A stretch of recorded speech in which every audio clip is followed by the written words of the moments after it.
Best one yet. Welcome, ladies and gentlemen, boys and girls, to another episode of the Bright Now podcast. We're recording this at 8:07 a.m. What is this, Mountain Standard Time? Is that what Arizona is? October 28th.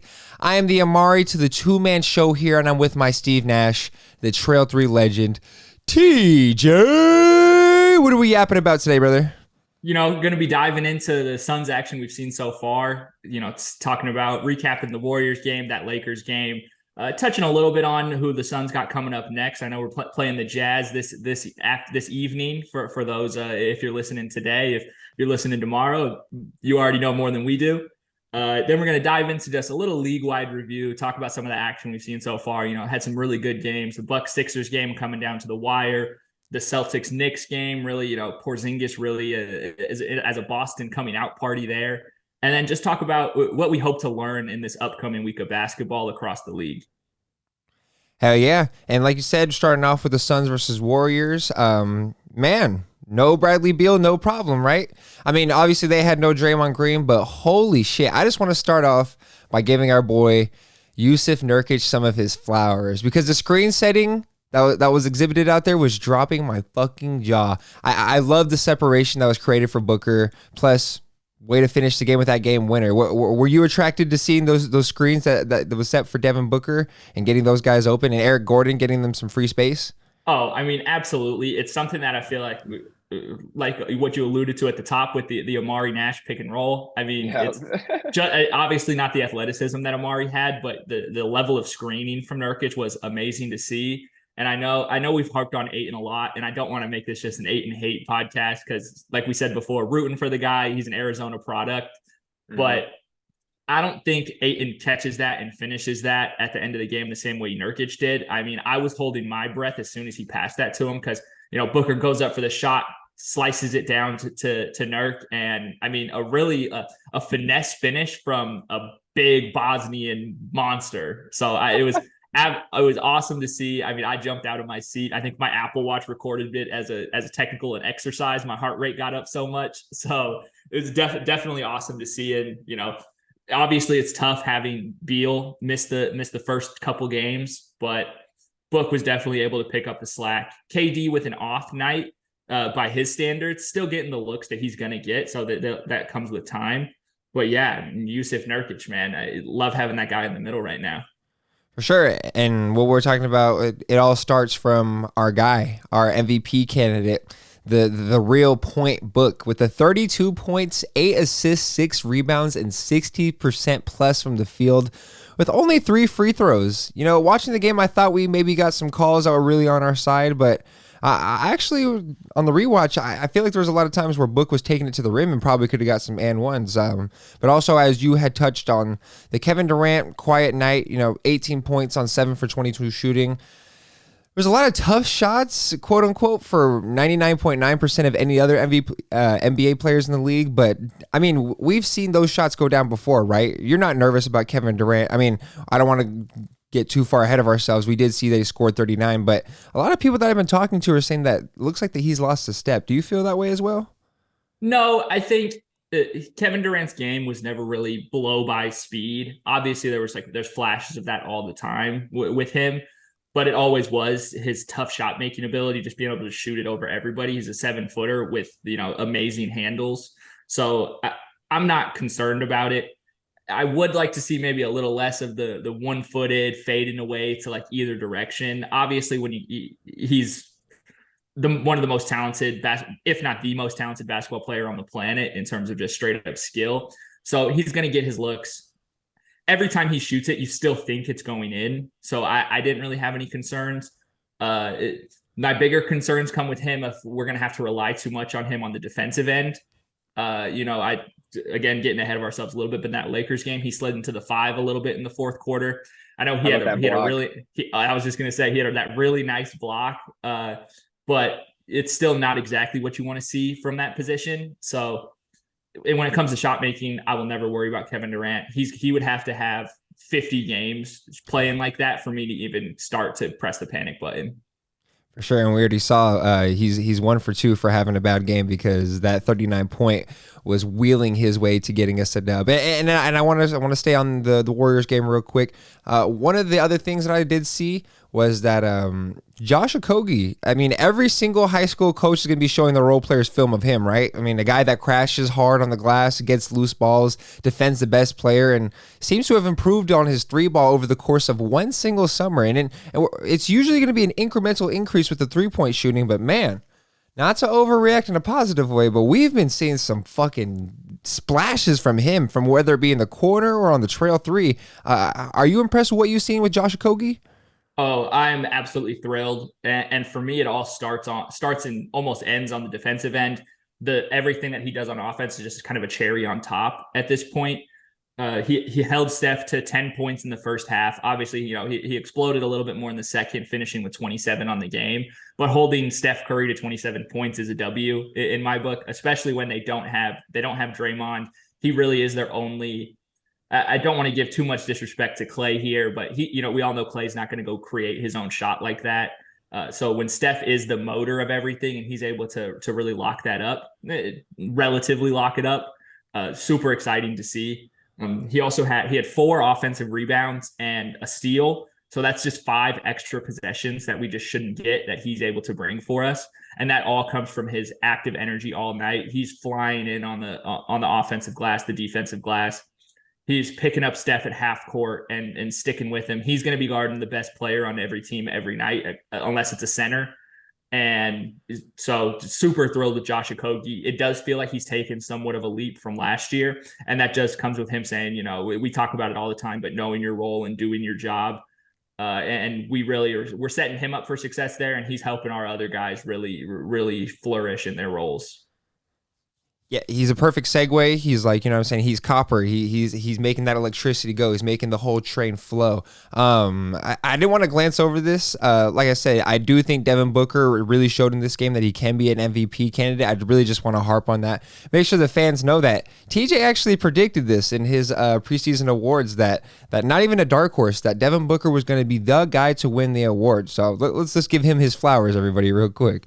And then I did want to end on one thing, talking about the Josh Okogie. Dash and Hoopers, fans of the Right Now podcast, do not be surprised if I pull up here with one of those new Icon Suns jerseys with a Josh Okogie one. That number 2 jersey, he's earned it. One of the fan favorites. I'm absolutely infatuated with his game. As you said, creating possessions, literally willing his way to giving his team a better chance to win the game. And last, what I wanted to touch on this with, don't want to stay too far on this. The team turnovers, we're getting a little scary there for a minute. Yeah, it's rough. It's rough. We allowed 22 points off turnovers against the Warriors. Booker had 2 dead ball turnovers in crunch time that were a little scary, where it's just kind of losing the ball, losing his dribble, some errant passes. And I do specifically say that they were dead ball turnovers, which they are the lesser of the 2 evils when it comes to it, because at least you can get back and set your defense up. But overall, like I said, 22 points off turnovers isn't going to cut it in the NBA most nights. We did overall. I mean, we held Golden State to 35% shooting from the field and 23% from 3. So the defensive effort was there. We out rebounded them by 11, 60-49. So there are bright spots there, but I do hear you that it's going to be a little tough. I believe we lost the third quarter 40-19.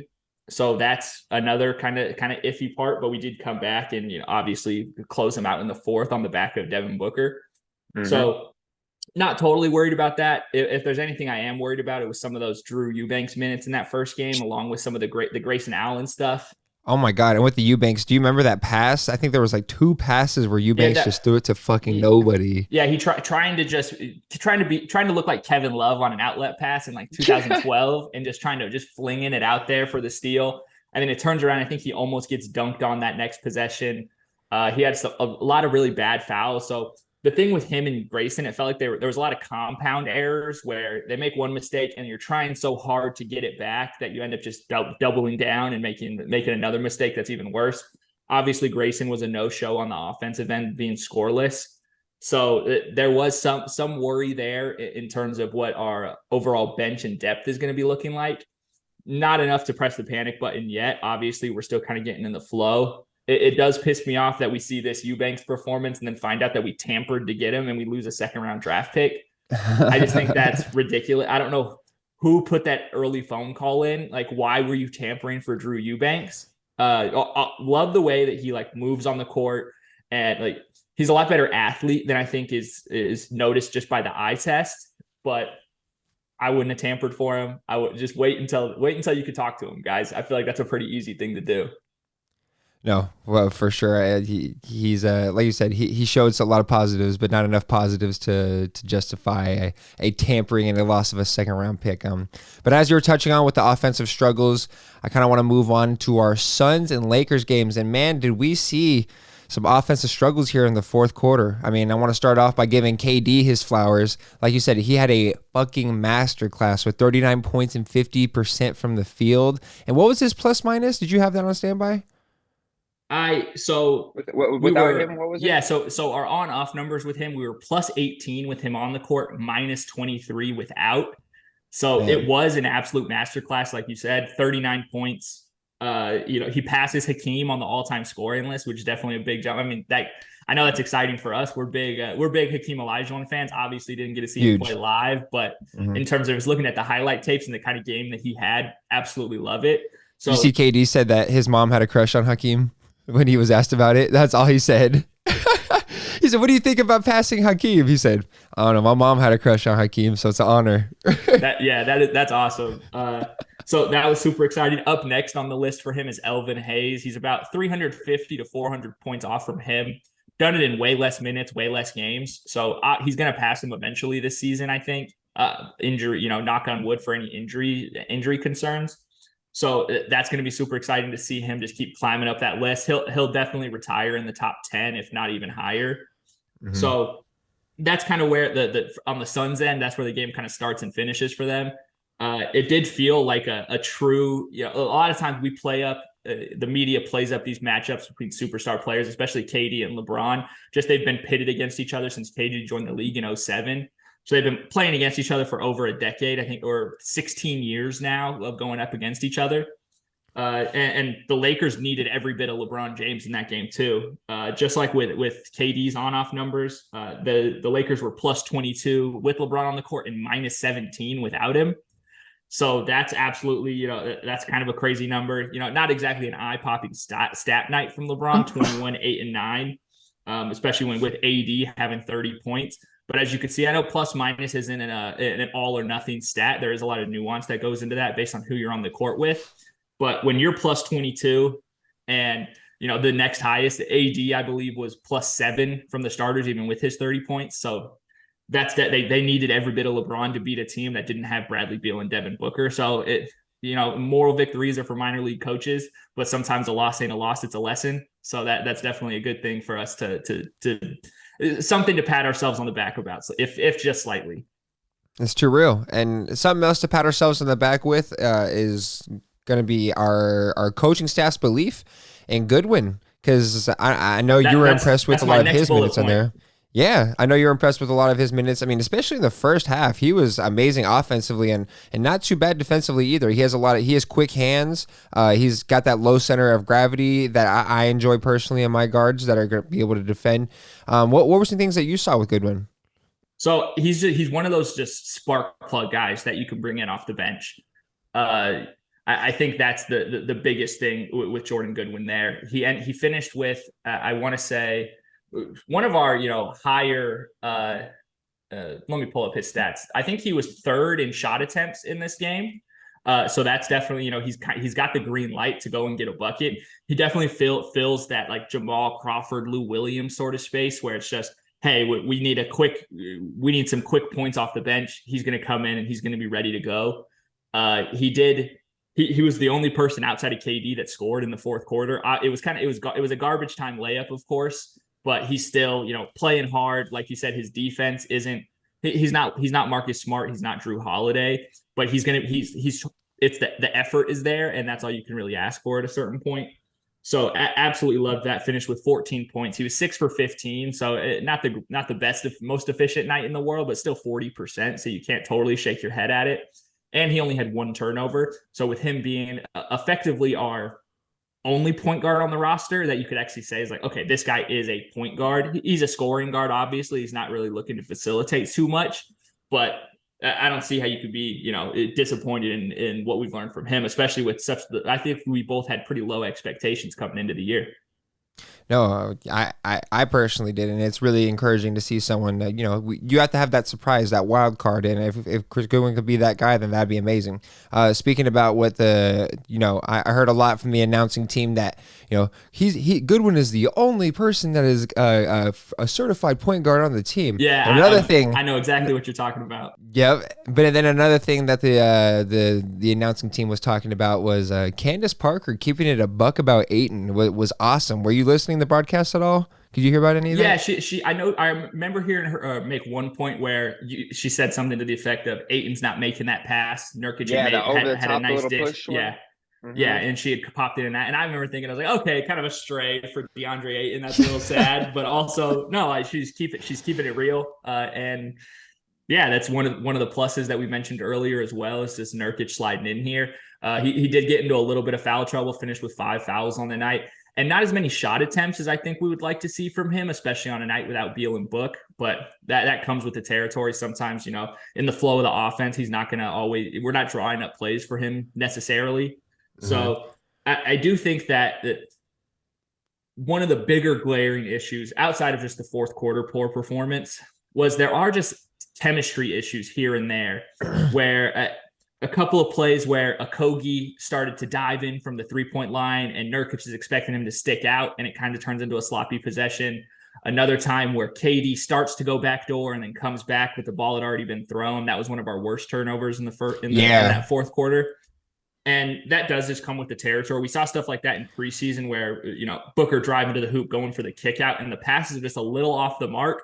So that just comes with more reps and more time playing together. So again, not hitting the panic button on that either, but it's something that I really want to watch us and make sure that we are developing week over week, game by game to see if we are playing a little bit more cohesive.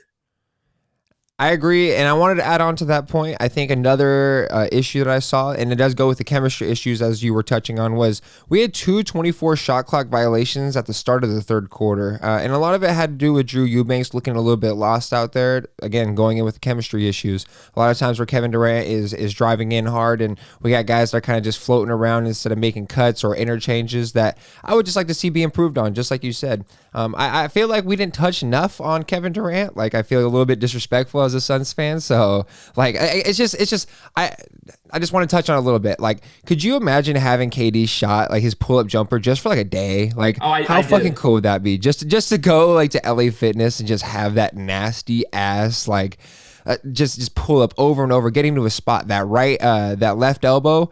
Oh my goodness, was there every single time, and it was the third quarter Kevin Durant show, and it was beautiful to watch. I know you touched on it earlier in the show, but it would be pretty cool to see if we could, have KD at the 5. I know it's not realistic. His body's just not made for it. His skill set is that's not the best way to utilize him. But there were some sexy moments where I liked him on AD. I can't lie. Did you like any of those minutes? Or like you said, I know you saw that rim pressure that he was defending him. What'd you think? I think when it comes playoff time, absolutely. There's going to be stretches where we do need to go small, especially against some of these smaller teams. I don't think the Lakers are the best candidate for us to be doing that against. Obviously, it was a little bit more by need in this game with Nurkic being out or with the foul trouble late in the game. And then seems like Vogel just didn't have that full trust in Eubanks there either. So it's super fun to watch him at the 5. I just, as a long-term solution, I don't see it there. But we get into a game 7 and we need to go small against whoever. That is, like, if we're playing somebody like the Kings, somebody that I think that we could go smaller against and still dominate, that's definitely where I'd be more appreciative of seeing that. I just don't seeing it already happening in game 2 is a little worrisome. There you go. And as we wrap up this Suns versus Lakers section of the pod, can you touch on how bad exactly the fourth quarter was? And just can you also touch on Why does LeBron hate Nurkic so fucking much? I mean, I can just look back on and just see so many highlights of LeBron directly going at Yusuf Nurkic. He has that one body bag that was in the playoffs that year. That was just an absolute fucking banger of a picture. And just taking it all the way to the rack a few times, it felt like, in the end of that fourth quarter against Nurkic. How did you feel about the Suns ending that game? Yeah, well, that's the thing with LeBron that I've just noticed in their first couple games is that he can still just decide to go get to the rim whenever he chooses. Like it doesn't it doesn't matter to him who's underneath the basket, really. Obviously, since his eyes probably light up a little bit bigger when somebody like Yusuf Nurkic is down there, not necessarily a world beater when it comes to rim protection. So that was that's going to happen. People are going to attack him, especially when he gets into foul trouble. Like that's just smart basketball by the Lakers to an extent. When it comes to the fourth quarter, though, we finished with 8 turnovers in that quarter alone. Our scoring basically went like this: KD hit a 3, KD hit a 2-point jumper. He had the and one finish that he missed the free throw on. Jordan Goodwin got that one garbage time layup we were talking about, and then KD got another bucket there at the end. So that's our 11 points for the quarter. And you're just not going to win a lot of games in the NBA scoring 11 points in any quarters, but especially the fourth. So even to even highlight it even more, I finished I didn't get to watch the entire Lakers game. Just being on the East Coast, those games kind of got a late finish, especially when you got to go to work in the morning. So I caught up on the second half earlier today before we filmed. And so I knew what happened in the fourth quarter. I saw the scoring and obviously was expecting it to be horrid. And it was worse than I even really expected, just because nobody else could hit a shot other than Kevin Durant. So that's super disappointing. And then just all the turnovers, just dead ball turnover here. Eubanks losing the ball on getting it poked away from him. Luckily, D'Angelo Russell did kind of screw up that fast break. Another more evidence that D'Lo is that's going to be a prime trade candidate for the Lakers. He just seems a little bit out of the mix with those guys. But you're just, like I said, you're not going to win a lot of games scoring that few points in the fourth quarter. I mean, we were up 84-72 at the start of the fourth, and then finish it, 100-95. That's just, it's a piss poor performance. And KD finished with 39. Like, it's not his fault. Like, he did everything he possibly could. Obviously, there's times where, maybe get more people involved. But when guys aren't hitting shots and he knows, like, hey, I just got to catch it at the high post and go to work, we can't. It's disheartening to be falling back on something like that so early in the season. Perfectly put. And just to wrap it up, I want to give a little spiel real quick with the Phoenix Suns. PSA. Please, Phoenix, do not be the Los Angeles Clippers. We cannot have our 2 main stars being out hurt, or 2 out of our 3 main stars being hurt. I can't see a Kawhi Paul George situation with the Bradley Beal, Kevin Durant, Devin Booker situation. I might blow my brains out. I need Bradley Beal to play just to make sure that I know. Does your back work, sir? Please, why did you play those preseason games? Please show me that your back works. I need you to be playing out here, but that's going to be our little spiel for our first 2 Phoenix Suns games, transitioning our way into the league-wide overreactions. And we got some crazy stuff that's happened around the league in the past, 48 hours. All right, Scooby-Doo. Yeah, Raggy up next. So I have my points here. I just have And we are back talking about our league-wide news. And I think the game that everybody was most excited to see their players play their first game in, and it didn't disappoint. It was the Milwaukee Bucks versus the Philadelphia 76ers.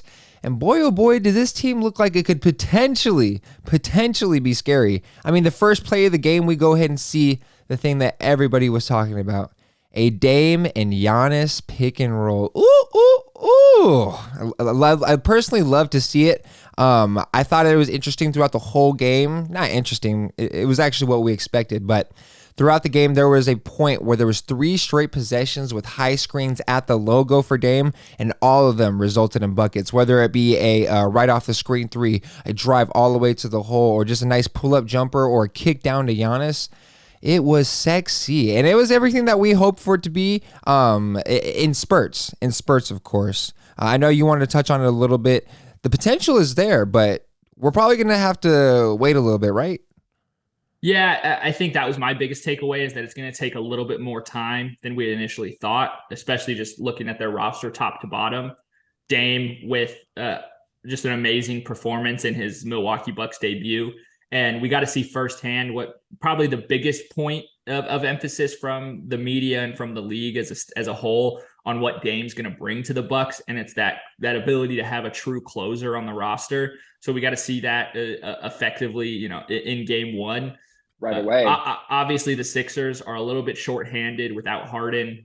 Embiid had his moments of looking like an MVP, and then other moments where Giannis is just able to rip the ball away from him and get a dunk. I think that's one of those highlights that's going to be on Giannis's all-time reel, especially just against one of the other great players of his generation that he's always compared to. Awesome.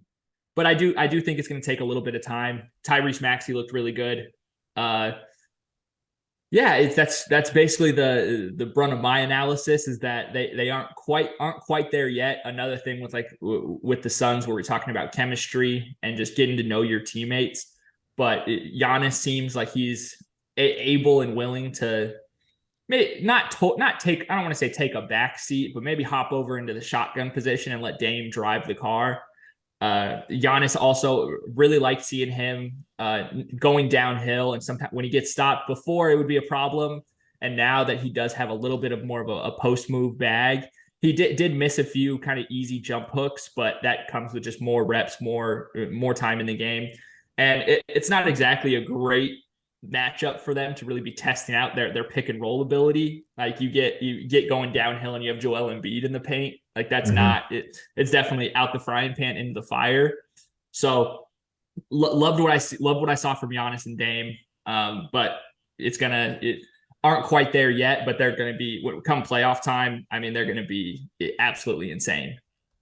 Yeah, I'm super hype about it, and I just want to touch on the Sixers real quick before we move on to the other game. They didn't look awful. They kept their head in the game right there. That game easily could have gotten out of hand, especially with Damian Lillard catching fire towards the end of that game. I think this is going to show us that James Harden is going to be maybe on the roster for a little bit longer. We're going to see a Ben Simmons situation. We see a team that's going to be more than willing to be above at least that 500 mark. And in the East, that's going to be more than sufficient in order to get you a spot outside of the play-in, it seems like.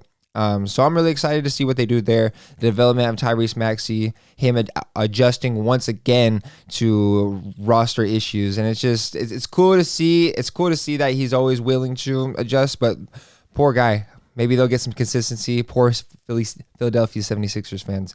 That transitions us into the Celtics versus New York Knicks game. And first off, does Porzingis have Hall of Fame limitless range? Because holy shit, was he taking those things from fucking deep. That nasty-ass 7-3 for him was going off the other day. And what was your analysis from the game? I mean, I'm sure you wanted to see a little bit more from Jaylen Brown. I mean, they came out with the W at the end of the day, but what did you see? Yeah, so my gut reaction was just that the Celtics are scary. Like you said, Jaylen Brown finished with he had 11 points in that game, and the next game turns around and finishes with 27. So there's going to be nights where he's going to be, more of a third option, maybe a fourth option, depending on what Derek White's up to. But they're just, I mean, that top three is insane, especially how, there's always the talk about JT and Jaylen Brown filling the kind of same spots on offense. It is always great to have two athletic wings that can just score the ball from anywhere. But Porzingis really complements them well as a scoring forward. One thing that did jump out to me too is because that game came right on before Wemby's debut, or his debut. And seeing Porzingis out there kind of ruins the novelty of Wemby a little bit, because you see another 7'3", 7'4" guy doing a lot of the similar things. It's definitely took away some of that a little bit, which I thought was just funny, because Porzingis kind of the original unicorn. I think he was the first guy that we started actually using that term for. So that was kind of a fun little wrinkle that got thrown into it. So we'll see how they continue to develop. Didn't even mention Drew Holiday. He's an immediate factor and impact player for them. He's a plug and play sort of guy. Did an excellent job on defending Jalen Brunson right there. He shot very poorly from the field. There was even possessions where he was defending Josh Hart or Emmanuel Quickley, and and he was doing his job. He's quiet. You know, you're not going to hear a lot. You're not going to hear the announcer say, "Wow, he slid in front of him 6 to 7 times." Like, good shit right there. He did amazing in keeping his guy in front. Jalen Brunson is known as being one of the shiftiest guys and one of the quickest first steps in the entire league. So shout out to him. He deserves a round of applause. And with that other Celtics game, there was a few times where Drew Holiday, when it started getting to crunch time, there was a little bit of nervousness around. He came in and had the big clutch shot. He had that 2-dribble pull up within the paint. That was just beautiful to see. Really just a professional taking care of business. Really like what I saw from the Celtics as well. Did you have any more points on that, or can I move on to the tasty best team in the entire league? I think that those are my main Celtics thoughts. Obviously, we're 2 games into the season, so there's not a bunch of huge takeaways from here. Like you said, though, Derek White had a crazy block yesterday on Jimmy Butler. Very clutch, huge it does seem three-pointers. Like the Celtics seem like the top of the East to me so far, just after watching the Bucks and the Sixers play. So they were my pick to finish first in the standings in the last episode. So it pretty much staying the course as far as the Celtics go with me. Roger that. So that gives me permission to move on to who I think is currently the best team in the league. And I know this isn't a hot take, but it is the former champions, the Denver Nuggets. I know I said that books look like they had potential to be the best in the entire league, but Denver is 100% the best in the league at the moment. As you alluded to, they look like a well-oiled machine. Everybody on the squad knows their role. We got Christian Brown looking like he did take up that step for this year. He's knocking down some threes, having some great defensive possessions. He's got some length to him and some sneaky athleticism. Go, white boy, go. What does you see for the Denver Nuggets that really has you impressed? Yeah, I think my biggest thing with the Nuggets is that when you look out across the league and you're watching all these games, there's a lot of sloppy basketball at points. Part of it is just how much player movement we see nowadays, guys getting accustomed to their new teams, new roles, new coaches, things like that. And the Bucks is just the power of continuity, and all their core pieces are there. Obviously, Bruce Brown is gone, but Christian Brown has really stepped up in that fold and really exemplified how much of an impact player he can be. So I think that's my takeaway, is that they just haven't skipped a beat. That Jokic pass on the inbounds, like the quick inbounds, full court alley-oop to Aaron Gordon, like that's just insane. And that's just something that only comes when you have that kind of chemistry. And there's not a lot of other teams that can do stuff like that at this stage in the season. For sure, and chemistry is an absolute. I think it's a real thing in my opinion. As we alluded to earlier, with the other top-heavy teams, we're looking at the Phoenix Suns, we're looking at the Boston Celtics, Milwaukee Bucks. The other big 3 out of the big 4 that a lot of people I would say have the teams in contention don't have that chemistry that the Denver Nuggets do, and it's going to prove to be a huge factor as we're looking down the line, especially with team turnovers that we're talking about. Really excited to see what they're all about. Really scared as a Suns fan to see what they're all about, though. We could see Nikola Jokic going in and just dominating this MVP race once again. He had a phenomenal stat line, and it seems so effortless every night. I mean, when we saw that the first Lakers game with Nikola Jokic, there were times where he was asking for the switch to get Anthony Davis on him in order to create more foul trouble. It's one of the craziest things I've seen. There's nobody else in the entire league that's saying, hey, I got Rui on me. Let's set a little off-ball screen. Get AD on me in the post. Crab dribble, just straight up on him. It's a beautiful sight to see. Looking at the other news around the league, was there any teams that you wanted to hit on? I mean, I did have the New Orleans Pelicans in my notes right here. I mean, people have been talking about, is Zion Williamson back? I don't know. What the fuck does that mean? What does that statement mean? We've seen over and over that he's going to go ahead and drop 28 points on beautiful efficiency if he fucking plays. So before we talk about anything, let's let my guy hit 65 games. Do you have any other league-wide news? No, no real thoughts on the Pelicans. Obviously handling the Grizzlies. That kind of putting a damper on some of my Grizzlies preseason picks, especially with Adams being out. I know we're going to touch on that in a little bit as we look forward to the upcoming games. I think the big thing that I wanted to touch on is just Wemby. I think your defensive player of the year pick is looking really good right now. He finished with 6 stocks versus Houston. And then Jabari Smith really tried to put one on him. The first guy to really challenge him on a dunk attempt, and just Wemby sent it away. So I wanted to propose this question to you. who's the first one that's going to really catch Wemby? I know we had Kai Jones. We all know what's going on with him. He caught him in the summer league, but who's going to be the guy that you think can actually get him? Man, so as I'm looking at their upcoming schedule, they got the Spurs on Tuesday. Oh, hold on. No, they got the Clippers first. So tomorrow they're playing against the Clippers. I'm not seeing anybody that's going to necessarily poster Wemby there. Paul George and Kawhi Leonard have definitely taken that role of being the mid-range and three-point kings. And then they play the Spurs on Tuesday, or the Spurs play the Suns on Tuesday, my mistake. And then they've also played them again on Thursday. And respectfully, as much as I love the Suns, I don't see anybody putting the poster on them. Man, I'm really not trying to be a Wemby dick writer here, but then I see the Raptors. I'm not saying, is Scotty Barnes going to poster him? Is OG Anunoby going to poster him? I don't see it. I think we're looking all the way to November 6th when they go against the Indiana Pacers, and I could see Tyrese Halliburton throwing up a lob to our boy Obi Toppin, yamming over the top of his head. He's got that big body frame. He's got the hops to do it. I wouldn't be surprised. Do you have any predictions? Did you see anybody from the Clippers? Do you see anybody from the Spurs, Raptors? No, it doesn't seem like in these next few games it's going to happen. The Obi Toppin pick is a pretty good one. You could definitely see him being having the courage and the confidence to go up and get him. Just looking at not even really taking the schedule into account. Giannis is definitely going to go for it when they first play. And I'm sure Embiid is really going to put one into his chest if they ever get him guarding him in the post, something like that. So it's definitely going to be everybody in the league, I think, is thinking about it and going to be trying to do it in some extent. So that's going to be that'll be a fun night on Twitter when it first happens. You think Ish Smith has a running in this? You can't say you can never say no, right? It's never 0%. But no, I think that might be a tall order for the small guy. A little ambitious. Yeah, I mean, looking over the schedule right here, I mean, I don't think Cat is going to be throwing the poster on him when they play the Timberwolves on the 10th of November. So we'll see. I'm super excited to see the projection of Wemby's career.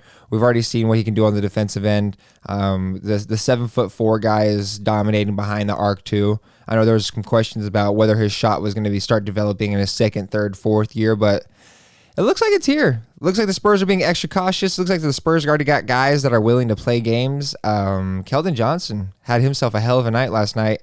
And I'm really just enjoying what I'm seeing from that Spurs team overall, unfortunately, as a guy who has had his team had their hearts ripped out by the Spurs over and over as a Suns guy.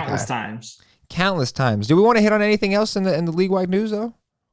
No, I think that as far as what we've already seen, I think everything is pretty par for the course. Obviously, just want to see a little bit more of the Cavs and see if they can kind of figure things out there.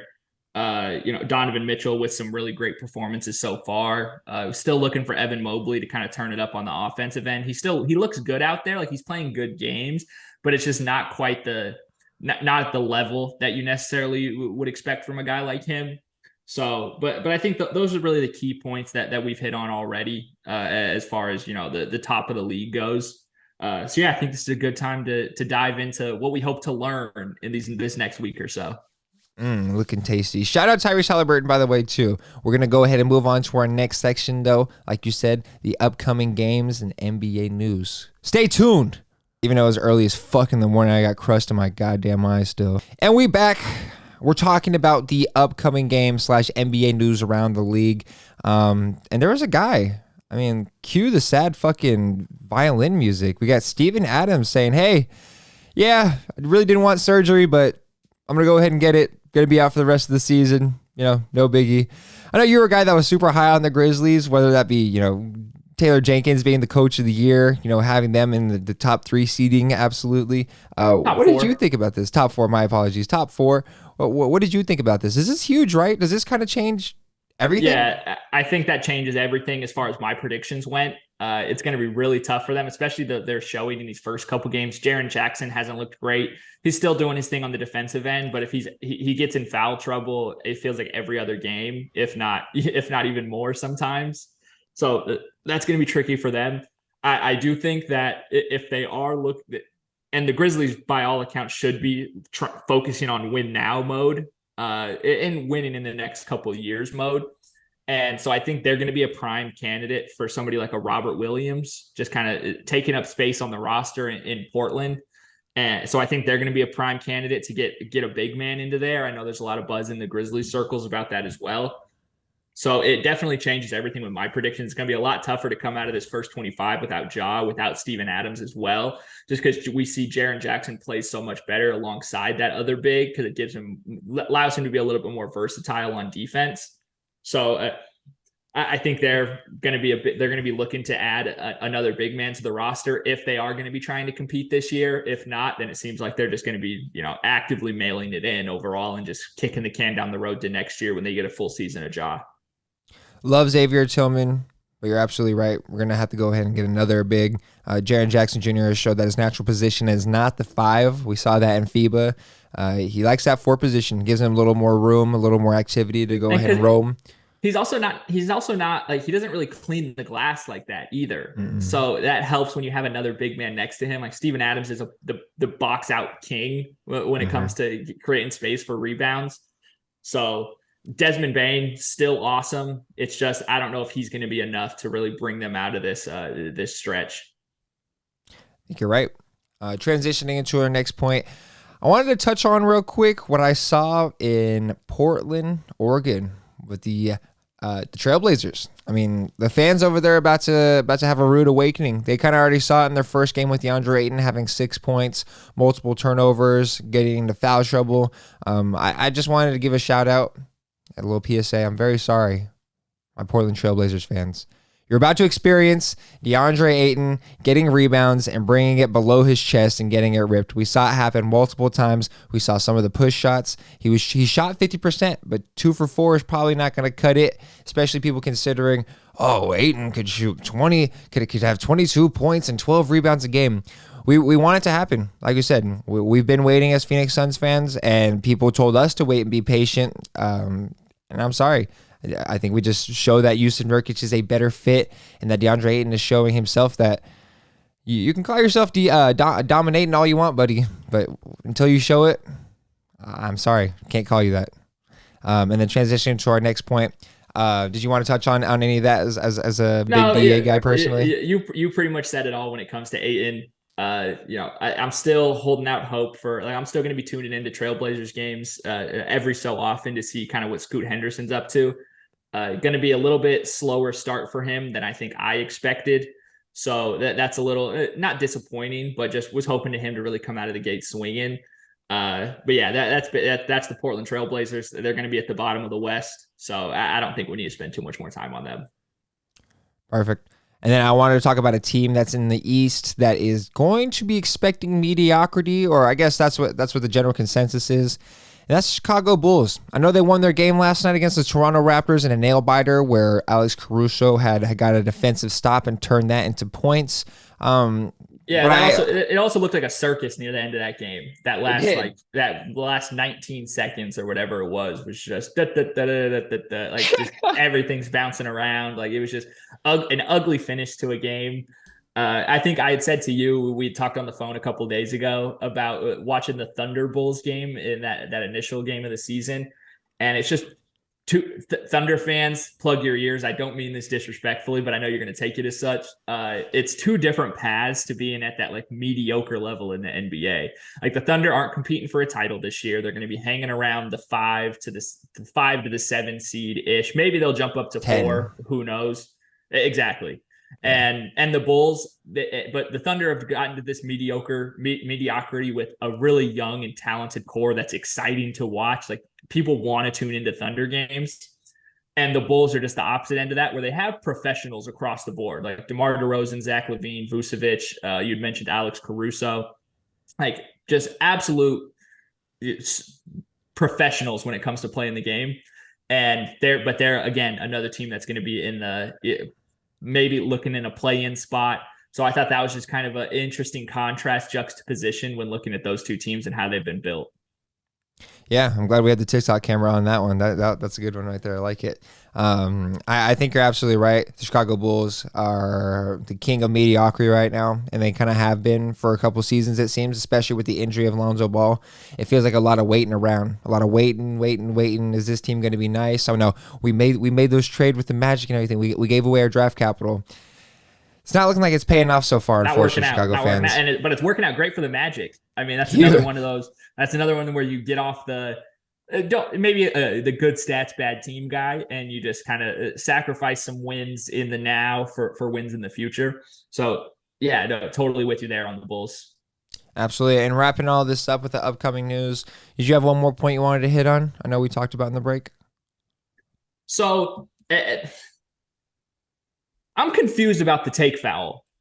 I understand the reasoning behind it was that we don't want to see these BS fouls at half court that just like stop the play, where it is just a purely intentional. A guy just kind of grabs somebody's arm to stop a fast break. And so, and totally with the league in terms of trying to bring up the pace of play. I think that's the biggest complaint, especially from me personally, and I think from fans in general, is that there's so many, it feels like so many ad breaks. It feels like there's so many stoppages in play where you're not seeing constant basketball going back and forth. And whenever they call these fouls, it slows the game down by like 5 minutes, because then the refs go to the monitor, get on the phone with the team in New York. They're sitting there reviewing. We have to listen to Stan Van Gundy give his take on it 12 times. And just him saying it, no disrespect. I love Stan Van Gundy on the call. But it's very frustrating to me when it's supposed to be about speeding the game up, and it really feels like we're slowing us down. Yeah, I think that's a great point. And I was super high on the take transition foul too, because it was getting pretty annoying. We saw guys over and over. It stops good basketball, it seems, in theory. You have a guy like LeBron James with a full head of steam and someone just wrapping him up at half court. It's not awesome to see. It's not going to be a clear path foul, because it basically is, though, at the end of the day, because LeBron's going to blow through anybody who's going to meet him at the rim. And so on the surface, it does seem like a great idea, but just as you said, the game is looking to expand. I mean, globally, domestically, and the only way that we're going to do that is if we make it more exciting for the average fan. And with that, it's not going to make it more exciting for the average fan, right?